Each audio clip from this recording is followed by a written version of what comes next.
क्या आप जानते हैं कि अंधे गिरगिट भी कैसे रंग बदल लेते हैं और सबसे पहले किसी लाश को मम्मी में किस देश में बदला गया था। कोरिया की सभी लड़कियां हंसते हुए अपना मुंह क्यों ढक लेती हैं और एलॉन मस्क पर एक बंदे ने 20 लाख करोड़ रुपयों का दुनिया का सबसे महंगा मानहानि का मुकदमा क्यों ठोक डाला। और एक ऐसी लड़की जो कभी हंस नहीं सकती पर क्यों। और एक ऐसा देश जहाँ लोगों के अंतिम संस्कार के दौरान बार डांसर बुलाई जाती है। और नाइकी कंपनी के एक जूते को लॉन्च होते ही ओलंपिक में बैन क्यों कर दिया गया था। और अमेरिका के मुकाबले आईफोन 14 भारत में इतना महंगा क्यों है। यदि आप इन फैक्ट्स के बारे में नहीं जानते तो बने रहिए रहस्य टॉक शो के इस नई वीडियो के आखिर तक। नंबर 90। मगरमच्छ इतने ताकतवर होते हैं कि अगर एक बार कोई इसके जबड़े में फंस जाए तो फिर उसका बचना लगभग नामुमकिन हो जाता है। लेकिन 2017 में 10 साल की एक बच्ची मगरमच्छ के जबड़े में फंसने के बाद भी जिंदा वापस आने में कामयाब हो गई थी। दरअसल जब मगरमच्छ ने इस बच्ची के पैर को पकड़ा तब उसे गैटरलैंड पार्क में सिखाई गई एक ट्रिक याद आ गई और उसने अपनी दोनों उंगलियों को मगरमच्छ की नाक में घुसा दिया। नाक बंद हो जाने के बाद मगरमच्छ को सांस लेने के लिए अपना मुंह खोलना पड़ा और मगरमच्छ ने जैसे ही अपना मुंह खोला ये बच्ची वहाँ से बचकर भागने में कामयाब रही। नंबर 18। दोस्तों दुनिया के सबसे अमीर आदमी एलॉन मस्क पर क्रिप्टो करेंसी डोजेकॉइन के एक इन्वेस्टर ने करीब 20 लाख करोड़ रुपयों का मानहानि का दावा पेश किया है। अमेरिका की अदालत में दायर इस मुकदमे को इतिहास की सबसे बड़ी राशि वाला मुकदमा कहा जा रहा है। केथ जॉनसन नाम के इस शख्स ने एलॉन मस्क पर आरोप लगाया है कि एलॉन मस्क को साल 2019 से ही पता था कि डोजेकॉइन की कोई वैल्यू नहीं है। बावजूद इसके उन्होंने मुनाफा कमाने के लिए इसे प्रमोट किया। एलॉन मस्क द्वारा किए गए समर्थन को देखते हुए ही मैंने इसमें इन्वेस्ट किया और बदले में मैंने अपने पैसे खो दिए। इसी कमाल के फैक्ट पर प्लीज वीडियो को लाइक कर दीजिए। नंबर 17। दोस्तों अगर आप कोरियन मूवीज देखने के शौकीन हैं तो आपने ये जरूर नोटिस किया होगा कि कई मूवीज में कोरियन लड़कियां हंसते हंसते अपने चेहरे को ढक लेती हैं। दोस्तों सिर्फ मूवीज में ही नहीं बल्कि रियल लाइफ में भी कोरियन लड़कियां हंसते समय अपना चेहरा नहीं दिखाती। दरअसल कोरिया के इतिहास के मुताबिक लड़कियों के लिए हंसना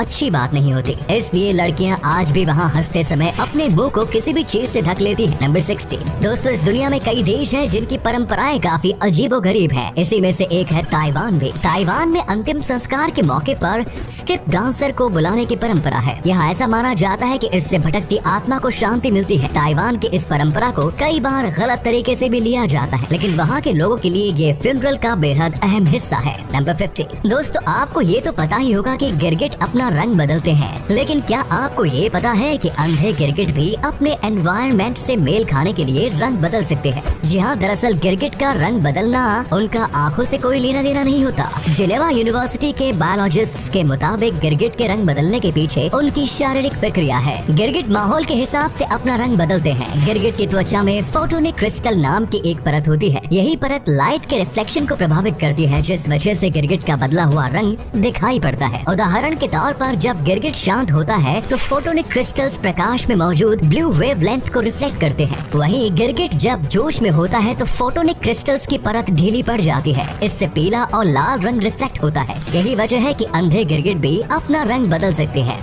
नंबर 14। दोस्तों माना जाता है कि दुनिया में सबसे पहले ममीफिकेशन इजिप्ट में ही किया गया था। किताब वगैरह में भी आपने इस चीज को पढ़ा होगा, पर शायद आपको यकीन न हो, लेकिन हम आपको बता दें आपने गलत पढ़ा है। इजिप्ट की ममी दुनिया की सबसे पहली ममी नहीं थी। चिली की चिंचोरो सभ्यता के लोग इजिप्ट के लोगों से 2000 साल पहले से ही अपने यहाँ लाशों की ममी बना रहे थे। चाइना के अटाकामा रेगिस्तान में आज भी आपको सबसे प्राचीन ममीज दफन मिलेंगी। चिंचोरो के लोग लाश की त्वचा को इस तरह से छीलते थे कि सिर्फ कंकाल ही बचता था, जिसके बाद हड्डियों के ढांचे को वे घास के लेप, सी लायन की खाल, मिट्टी और इंसानों के बालों में लपेट देते थे। इन ममीज को लेकर आर्कियोलॉजिस्ट का कहना है कि चिंचोरो सभ्यता के लोगों के लिए मृत शरीर एक कैनवास होता था जहां वे अपनी भावनाएं जाहिर करते थे। नंबर 30। दोस्तों टॉस करने के बाद हर कोई चाहता है कि रिजल्ट उसके पक्ष में हो, और लोगों की इसी सोच को हकीकत का रूप देने का काम किया है हार्वर्ड यूनिवर्सिटी के इंजीनियर्स ने। जी हाँ, दरअसल यहाँ के इंजीनियर्स ने एक ऐसा रोबोट बनाया है जो किसी भी कॉइन को टॉस कर सकता है, और सिर्फ इतना ही नहीं, ये यूजर द्वारा चुने गए किसी भी रिजल्ट को 100% एक्यूरेसी के साथ दे सकता है। इसी अमेजिंग फैक्ट पर प्लीज दोस्तों इस चैनल को सब्सक्राइब करके इस घंटी को जरा दबा दीजिए। नंबर 12। दोस्तों फोबिया के बारे में तो आप सभी जानते होंगे। पानी का डर, कमरे में अकेले रहने का डर, ऊंचाई का डर, ये सब फोबिया के ही प्रकार है। लेकिन क्या आप जानते हैं कि एक ऐसा फोबिया भी है जिसमें व्यक्ति को पौधों से डर लगने लगता है। इस फोबिया को बोटानोफोबिया कहा जाता है। इसमें पीड़ित को ये लगने लगता है कि पौधे खतरनाक होते हैं और इसीलिए उन्हें उससे बचकर रहना चाहिए। नंबर 11। दोस्तों न्यूजीलैंड के रहने वाली 24 साल की टायला सेलमेंट को कभी न हंस सकने वाली लड़की के रूप में जाना जाता है। दरअसल टायला को मोबियस सिंड्रोम नाम का एक रेयर न्यूरोलॉजिकल डिसऑर्डर है जिसमें इंसान के मसल्स की मूवमेंट नहीं हो पाती, जिसके चलते वो न तो हंस सकती है और न ही अपनी आंखें मटका सकती है, यहाँ तक कि वो अपनी आईब्रोज भी नहीं उठा सकती। नंबर 10 दोस्तों, जैसलमेर का भव्य किला यूनेस्को की वर्ल्ड हेरिटेज साइट में है। ये पूरा किला पीले बलुआ पत्थरों से बना हुआ है और देखने में बेहद ही खूबसूरत लगता है। लोग यहाँ विशेष रूप से सूर्यास्त देखने आते हैं। सूर्य की किरणें जब पूरे किले पर पड़ती है तो किले की पीली दीवारें मानो सूरज की किरणों से नहा सी जाती है। इस खूबसूरती को देखते हुए ही इस किले का नाम सोनार किला या स्वर्ण किला पड़ा था। वैसे इन सबसे भी ज्यादा हैरानी की बात तो ये है कि जैसलमेर का किला संसार का एकमात्र ऐसा अनोखा किला है जिसमें शहर के लगभग 25% आबादी रहा करती थी। इस किले में आज भी तकरीबन 400 घर है जिसमें 1200 लोगों की आबादी रहती है। नंबर 9 दोस्तों, इन दिनों भारतीय रेलवे का एक ऐसा मामला सामने आया है जिसे जानने के बाद लोग अपनी हंसी नहीं रोक पा रहे हैं। ये मामला मध्य प्रदेश के सागर जिले में बिना काटनी रेल लाइन के निर्माण का है, जहाँ के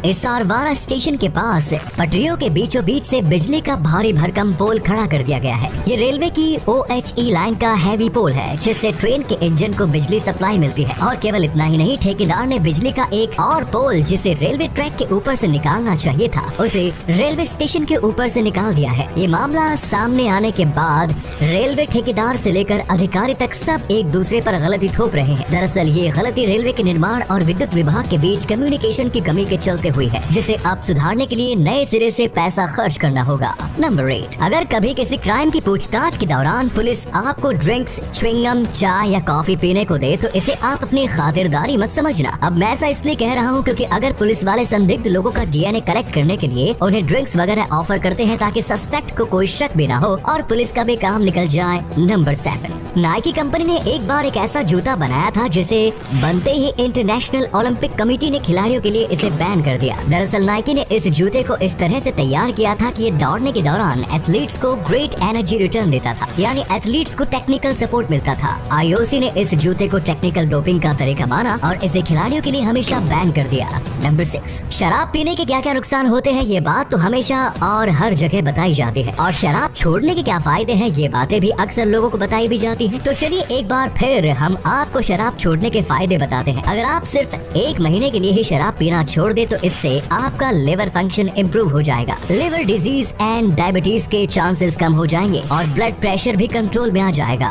नंबर 5 हमारे देश में सरकारी स्कूलों का क्या हाल है, ये बात किसी से छुपी हुई नहीं है। सरकारी स्कूलों के इसी खस्ता हाल का एक और उदाहरण असम में देखने को मिला, जहाँ 34 स्कूलों से एक भी छात्र क्लास 10 के बोर्ड एग्जाम से पास नहीं हो सका। इन 34 स्कूलों के सभी छात्रों के फेल हो जाने के बाद राज्य सरकार ने इन सभी स्कूलों को बंद करने का फैसला किया है। सरकार स्कूलों को बंद तो कर रही है, लेकिन क्या इन स्कूलों में पढ़ाने वाले शिक्षकों से सवाल नहीं पूछे जाने चाहिए? नंबर 4 क्या आपकी मुलाकात कभी कैसे ऐसे इंसान से हुई है जो हर चीज से नफरत करता हो? इंसान और जानवर समेत दुनिया की सारी चीजों से वो नफरत करता हो। वेल, आप भले ही अब तक ऐसे इंसानों से ना मिले हो, लेकिन दुनिया में ऐसे भी इंसान होते हैं और ऐसे इंसानों को माइसोमैनिएक कहते हैं। आपको बता दें कि माइसोमैनिएक मेंटल डिसऑर्डर है और समय रहते इसका इलाज कराना जरूरी है। नंबर 3 कई बार ऐसा होता है कि इंसानों के ऊपर मुसीबतों का पहाड़ टूट पड़ता है। ऐसा ही हाल हुआ है इटली के एक शख्स के साथ जिसे एक ही समय में HIV, मंकी पॉक्स और कोविड-19 से ग्रसित पाया गया है। तबीयत खराब होने के बाद जब इसे हॉस्पिटल लाया गया तब डॉक्टर ने इसकी जांच की। जांच की रिपोर्ट में जब डॉक्टरों ने पाया कि ये बंदा 3 जानलेवा बीमारियों से इन्फेक्टेड है तो डॉक्टर भी हैरान रह गए। फिलहाल ये बंदा डॉक्टर की निगरानी में हॉस्पिटल में ही भर्ती है। नंबर 2 अच्छा, क्या आपके साथ कभी ऐसा हुआ है कि अपने पुराने अनुभवों की वजह से अब आपको नए लोगों पर भरोसा करने से डर लगता हो? अगर आपके साथ ऐसा होता है तो फिर आपके इस कंडीशन को पिस्टनथ्रोफिया कहते हैं। ये भी एक प्रकार का फोबिया है और अगर आप इससे ग्रसित हैं तो आपको इससे बाहर निकलना ही होगा। नंबर 1 हाल ही में लॉन्च हुए iPhone 14 की अमेरिकी बाजार में कीमत $799 यानी लगभग 63,700 रुपए से शुरू होती है। वहीं भारत में ये फोन 79,900 रुपए की शुरुआती कीमत पर लॉन्च हुआ था, यानी दोनों मार्केट्स में अंतर लगभग 16,200 का है।